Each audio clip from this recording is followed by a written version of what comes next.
பெரிய செயின், இவ்வளோ முரட்டு செயின். இந்த தாதாக்கள்லாம் போட்டுருப்பான் பார்த்தீங்கன்னா, அது ஒரு 2 கிலோ இருக்கும், 3 கிலோ இருக்கும். அப்படி செயின் போட்டுருவான், அவன்லாம் தாதா. அதே மாதிரி ஒரு செயினை திருமாவளவனுக்கு போடுறாரு.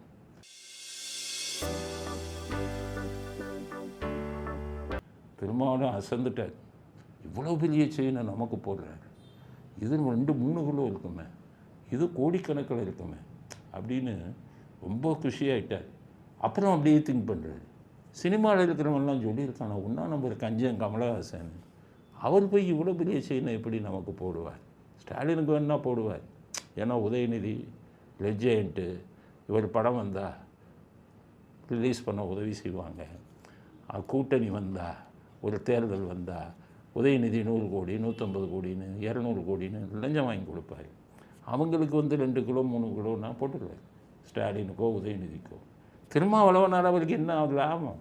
அதனால் அவருக்கு போய் செயின் இவ்வளோ பெருசாக போட்டாரான்ட்டு திருமாவளவன் மெதுவாக பக்கத்தில் கேட்டிருக்காரு, அண்ணே இது தங்க செயினா அப்படின்னு. அதுக்கு அவர் சொல்லியிருக்காரு, உங்கள்கிட்ட மட்டும் உண்மையை சொல்கிறேன், பார்க்குறவங்க தங்க செயின்னு நினைக்கட்டும், இது வெள்ளி செயின், மேலே தங்க முலாம் பூசி இருக்குது அப்படின்னு இருக்கார்.